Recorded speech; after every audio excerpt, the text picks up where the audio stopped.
Hey there, folks. This is Misadventurer here today with the 15th developer diary for my Imperator Rome overhaul mod project, Hegemony.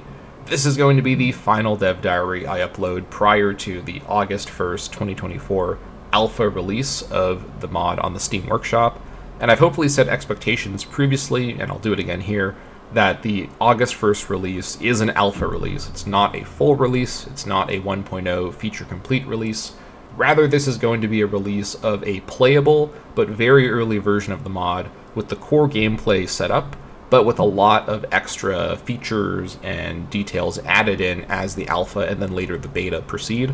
Eventually, once I'm happy with the final version of the mod for full 1.0 release, I will schedule the full 1.0 release, and then I'll also schedule further content for the mod after that in the form of additional patches.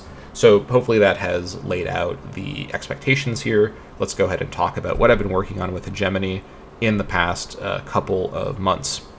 Now, it's been a while since my previous dev diary, and I have 6 new regions to show you all, as well as some other miscellaneous things I've worked on.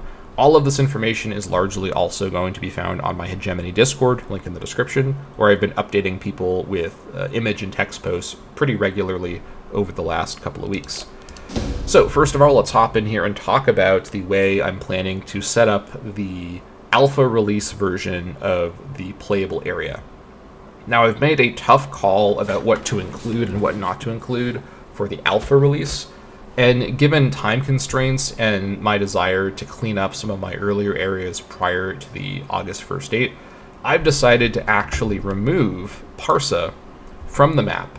As you can see, by the way, the 6 regions I've done are the Eastern Aegean Islands, as well as the Thracian areas. We'll get to those in a moment. But as for Asia Minor, I've decided to just not have Parsa on the map at all. And I've also decided to not add in the Ionian coastline. This is an important part of the Hellenic world at this time. There are dozens of Hellenic city-states all around the coastline here, and many of them were members of the Delian League. They were important players in the Hellenic world, so I'm not excluding them because of some, position I'm taking on their relevance. I just don't have time to add them in. To add in all of those coastal regions would probably take more time than I currently have prior to the alpha release, and I want to make sure that for the alpha release, I'm focusing in on just cleaning up the core gameplay so that this is a playable early version as opposed to an unplayable early version that has just more cities that you can't play. So over the course of the alpha and beta, I will be adding in the Ionian coastline, and I will then also decide how to add in, or if I will add in, Parsa or some version of Parsa. One way to probably more historically accurately simulate this is to actually add in the sort of subject kingdoms of Asia Minor, which weren't really like Parsa directly. Sort of like how I'll talk about it in a moment, I'm handling the Odrysian kingdom, which is largely off-map. Parsa is actually also largely off-map, although if I were to include historically accurate Parsan borders, Parsa would control most of the Bronze Age map at this point in time. So I think it's probably more realistic to have a boundary for the Aegean theater, at least for the full release. I may add in places like Cyprus or Egypt or whatnot later on, as these weren't really main theaters of the war, but they were places that could be reached. And of course, I'm not creating a one-to-one parallel simulator of the war, but rather a simulation of 431 BCE, with then the way the war goes being up to you and the AI. So obviously, just saying, there weren't any major Peloponnesian campaigns on Cyprus doesn't mean that Cyprus shouldn't be in a mod about the Peloponnesian War. It's just a matter of priorities, right? I need to decide what do I focus on at what point in time in the mod's development. So for the alpha release, August 1st, this is basically the final version of the playable map. And what I'm going to be doing is actually creating a kind of weird workaround to remove things from the map that I don't want to be part of it.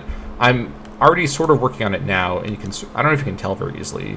Probably not, because we're not in game here, but I basically created a kind of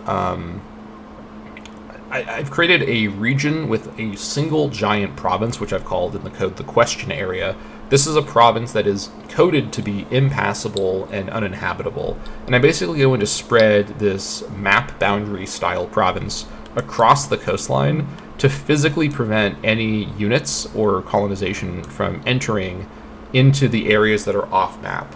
And so for the alpha release, everything that is basically not already colored in by countries here will be impassable and uninhabitable, and I'll be adding areas back in over time. And so in between the alpha release and the full 1.0 release, which will be sometime in the future, I will add in the Ionian territories on Asia Minor and make some other additions to Asia Minor as well. We'll figure out how we want to handle this at that point. And then from there, I will also gradually kind of expand the map out into the Bronze Age map by scaling back the question area to add in more territories as I decide how to handle it, as how to really model Parsa on this map is a huge question, and it creates some pretty serious existential concerns for the way this mod will play, as it would be cool to actually have the end game of this mod be focused on, I've won the Peloponnesian War, I've defeated the other side, now I'm going to go fight Parsa, which was kind of what I think Atenai thought might happen if they won the war.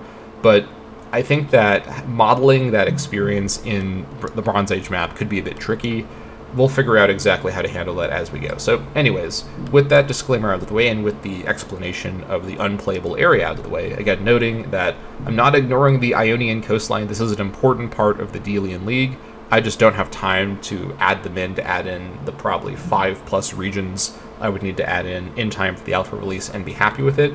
I still want to do some work on balancing the core gameplay for what I already have. So having said all that, let's talk about the various regions. Let me just hop into some random person here. Let me talk about the various regions that I have added in since the previous update. So I've added in 6 additional regions, or since the previous dev diary, I should say. I've added in 6 additional regions. Dodecanesa down here, the Dodecanese Islands. I've added the Archipelago Islands. I've added the northern regions of Kernessos, or rather Chersonesos, that's a little hard to say, and then the Thracian regions of Melas, Astea, and Edonis. So let's just go through region by region, starting with the Dodecanesa. It's a little hard to say. This is an island region which is mostly controlled by the Delian League. We've got the island of Rhodos, which is split between the historical city-states for the period of Lindos, Camaros, and Ialesos, which would later found the city of Rhodos up here. And we've also got some other major islands around here. The island of Kos, occupied by the city-state of Asti Pelea. And we've got the island of Samos, an important Delian member, a very rich and powerful Delian subject. And then elsewhere in the region, we have a number of other city-states as well. The most interesting ones are the Peloponnesian city-states around here. So the island of Karpathos is actually a Peloponnesian member, not a Delian member. And their much smaller neighbor, Kassos, is a Delian member, so this would be quite a difficult campaign with your neighbor sharing the Karpathos Kai Kassos province with you, being in the other faction. And then up here, a little randomly, Patmos is actually a Peloponnesian member. This is a little speculative, and I've chosen to have them be Peloponnesian because there's some lore that I found, or some kind of information that I found, that Patmos actually considered itself to have Dorian ancestry, so the ancestry of like the Lacedaemonians and the Argives. So I think it's interesting if they're in the Peloponnesian League from a gameplay point of view, because it kind of shakes up the balance of this region a little bit, particularly the north. So that is the Dodecanesa province, or region, laid out there. Nothing too complicated going on. Heading north, we have the already slightly worked on Archipelago region. I've colored this already because I've designed the Mytilene flag, so it has the same purple color as the Mytilene flag. Archipelago is a very spread out region, much less concentrated than the Cyclades or the Dodecanesa island areas. This is more so just a series of different islands that are just in the north of the Aegean, sort of in a relative area together. We've got the island of Chios. This is a major Delian League member and a very important part of the league. Similarly, on the island of Lesbos, we've got the city-state of Mytilene, which is the foremost of these city-states, although the other ones do also have some importance in Thucydides. Then further north, we've got Lemnos up here. I've not designed their flag yet. And we've also got Imbros and the city-state of Paleopolis on the island of Samothraki. So that's the basic way that this region is laid out. Nothing too complicated going on there. Then we get to somewhere where it gets a bit more complicated, but before we talk about the Thracian areas, let's talk about Sonessos. It's a little hard to say. This is very much a densely packed Chalkidike-style peninsula of just a bunch of Hellenic city-states. It's split into two provinces, Upper Peninsula, or Ano Chersonesos, because Chersonesos actually means peninsula in Greek, or at least ancient Greek. And then Kato Chersonesos, Lower Peninsula, down here. This is, of course, the modern-day peninsula of Gallipoli, the Dardanelles. So this is what it's looking like in 431 BCE. We've got the city-states of Cardia in the north, next door to Pactiae, and then south of that we've got Critote, Ego, Spotami, and then we've got Sestos, Koala, Elope, Konesos, Maditos, and then Aleos on the southern edge there. So these are all, as far as I know, Delian members, and are going to be very much more so part of the kind of Ionian world than the Thracian world, but they're technically by land connected. My thinking here was I wanted the continuous land area of the Greek mainland until we got to the split between Europe and Asia to be where I had everything modeled, and then the islands, of course, as well. But then the Asian section I will get to later, essentially. Lastly, we get up to the Thracian regions, Adonis, Astea, and Melas. Now, all three of these regions have the same dynamic going on. We've got Hellenic colonial city-states on the coast, and we've got Thracian tribes further inland. So just kind of going from left to right, we've got the city-states of Berge, Tragelos, Argelos, the very important city-state of Amphipolis, you may have heard of that one, Ion, Pagres, Galespos, and also just ignore the tribal appearance. This has all not been updated yet.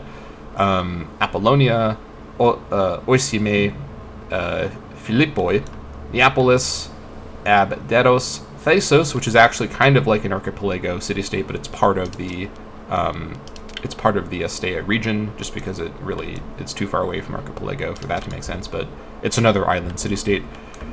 Decaiopolis, Maronea, Sale, Orthagorea, Zone, Ainos, and then finally the fortress city-state of Kypsela.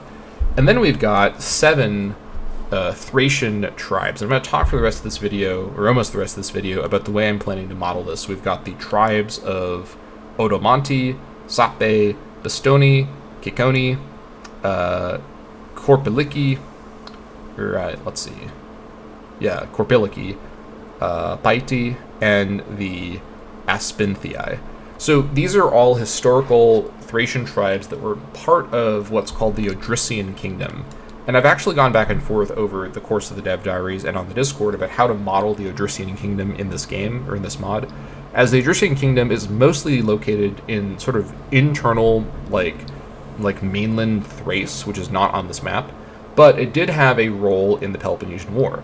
The Odrysian Kingdom is a pretty interesting thing to really make sense of, as it's not really what you would expect.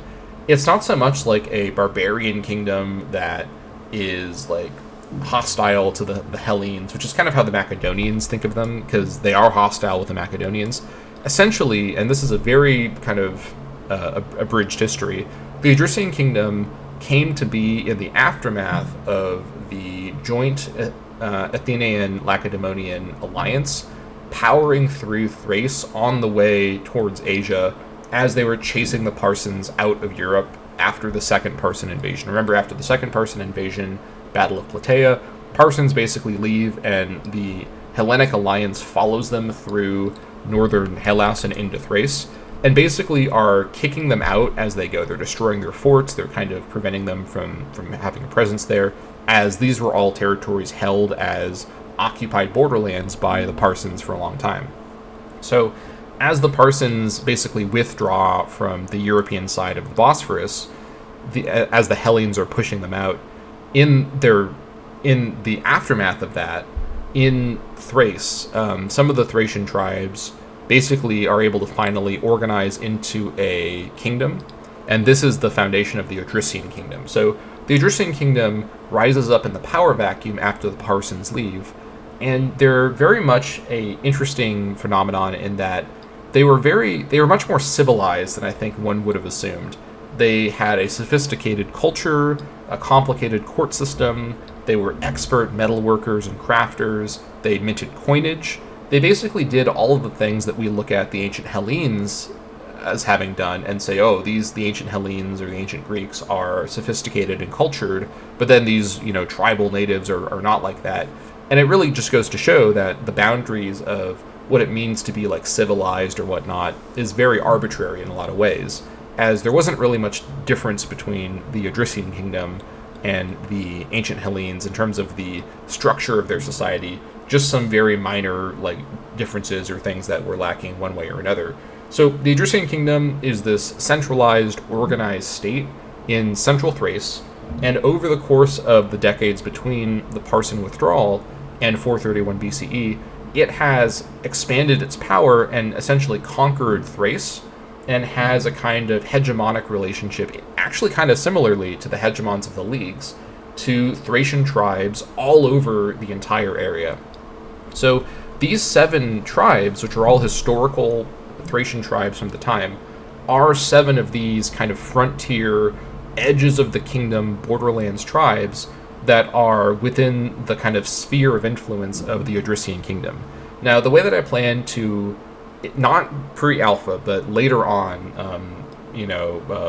probably pre-main release, because these are on the main map, but what I plan to do eventually is to have a system where playing as one of these 7 tribes offers a really unique kind of gameplay experience where you basically have to balance 2 different directions for your civilization, sort of like the centralization mechanic from the base game, where you can either become more Odrysian in the sense that you are like the Odrysian kingdom off map, you are centralized, you are organized, you are cultured, you are focused on commerce, trade, crafting, basically kind of being civilized. And like the Odrysians, that means being more pro-Delian. The Odrysian kingdom actually had a formal treaty relationship with Athenae and considered Athenae a friend, even though the Odrysian kingdom and the Thracians generally didn't like Macedon and the northern Hellenes, who they had been at war with or been in conflict with for many years.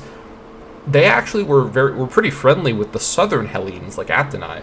And oddly enough, they actually didn't necessarily like raid or pose a serious threat to the colonies along the coastline, because these were colonies set up largely by southern Hellenes, not by northern Hellenes like Macedon, right?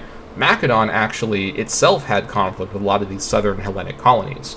So even though Macedon is seen by modern day as like a Hellenic civilization or like a Greek civilization, it's a lot more complicated, right? There are these differences between like the northern Hellenes like Macedon, who have these centuries of conflict with the Thracians, the Thracians, and the southern Hellenes, who showed up one time and from the point of view of the Thracians kind of helped them become free of Parsan influence and set up their own state, and then are opening up market opportunities for them by setting up colonies. Now, I'm not going to sugarcoat that many Thracians wouldn't have liked the presence of the Hellenes on their coast. This is good territory that's being stolen from them. But the Odrysian kingdom, deep in central Thrace, wouldn't have cared so much about that. What they wanted was, like what any state wants. It wants money, it wants power, it wants control. And the market power and the commerce power of the Delian League is very valuable. So the Odrysian kingdom as a superstructure, generally speaking, was pro-Delian, and in the war was actually also still pro-Delian. The fact that Macedon was an ally of Lacedaemon and was essentially a kind of Peloponnesian associate also pushed the Odrysian kingdom, who hated Macedon, and Macedon hated them, to also be pro-Delian. So the Odrysian kingdom, unlike a kind of like barbarian, uncivilized tribal, mess that one may just assume, was actually an organized, centralized, built up, diplomatically savvy system.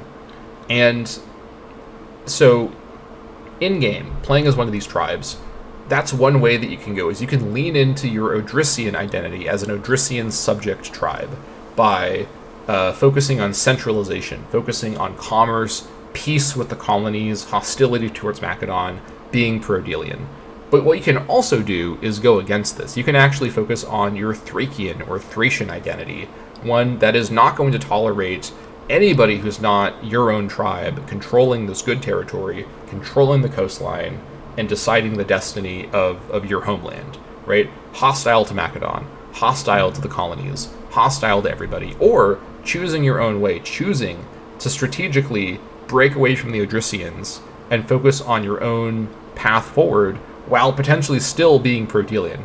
Atenai absolutely would have been fine having a relationship with a tribe that was sort of in rebellion from the Odrysians if they could get away with it, right? They didn't care about that too much.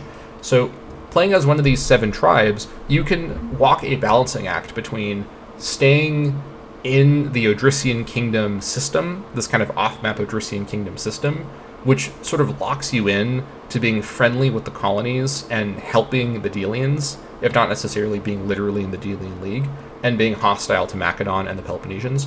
Or you can go your own way and decide what you want to do, right? You can decide, I'm going to continue to be friendly with the colonies and continue fighting Macedon, but just not within the Odrysian system. I want to be in charge of my own fate, right? Like, that's one way you can do it.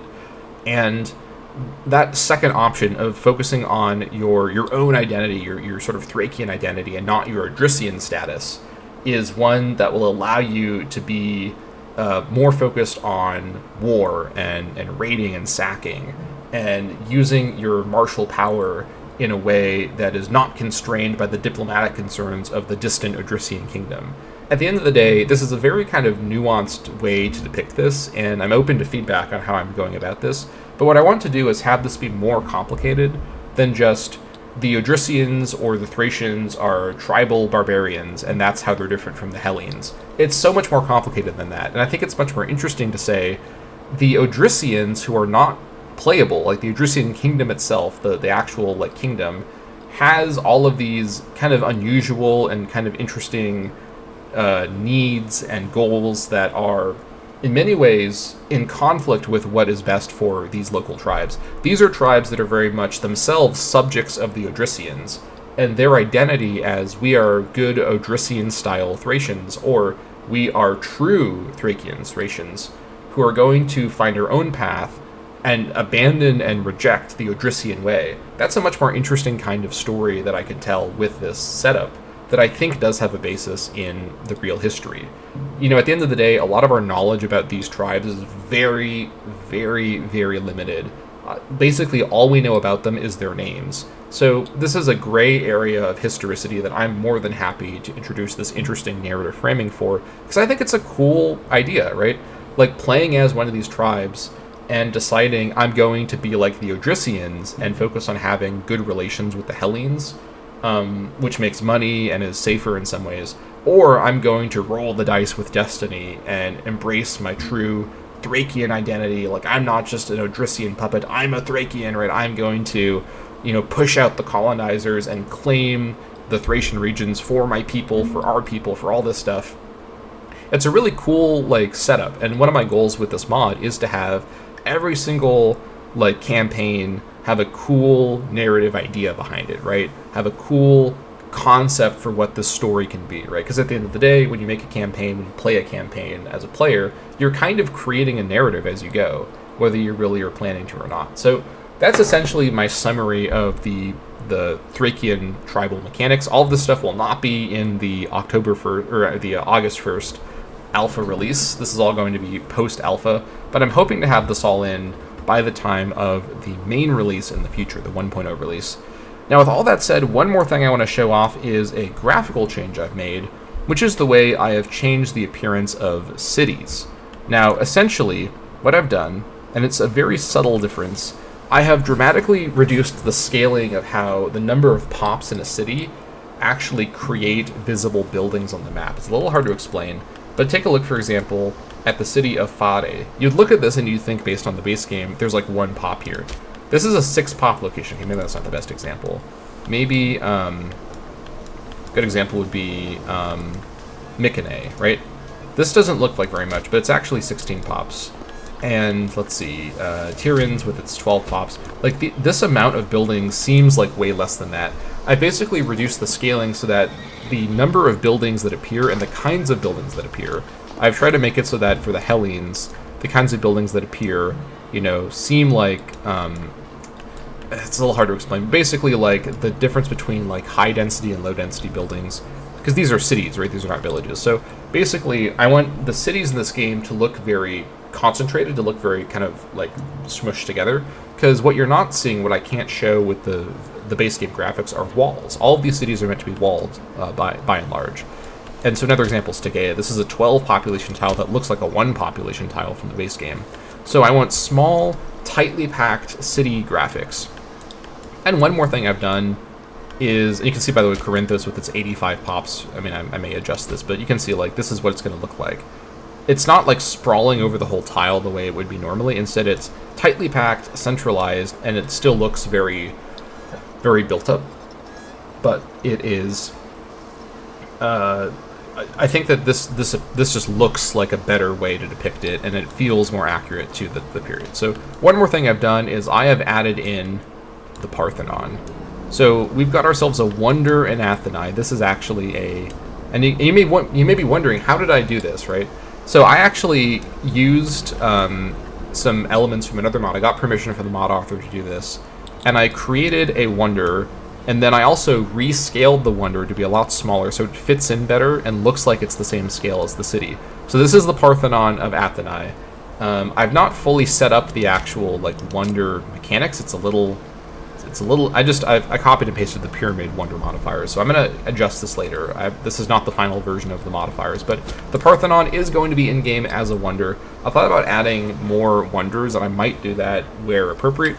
For example, I think the statue of Zeus over in Olympia should probably be in the game, but I'll figure out exactly where I want to add in these wonders, as of course they have a big mechanical impact. But the Parthenon should absolutely be in this game. This is a very important part of the city of Athenae, and I really like the way Athenae actually looks at game start with the Parthenon. It's right in the middle, perfectly located. This looks great. And if I could only add in a graphic for the long wall, then I would be able to be happy. The secret to life happiness has been discovered by me. It's to add in the long wall in my mod. But anyways, so that basically wraps up this developer diary. I know this was a lot of information, but hopefully this has given everyone a lot to be excited about for the August 1st beta or alpha release. Once the alpha release happens, I'll continue updating the mod regularly, uploading the updates onto the Steam Workshop, and then eventually scheduling a beta release, which is when I'm probably going to then start working on missions and things that are a bit more complicated to code.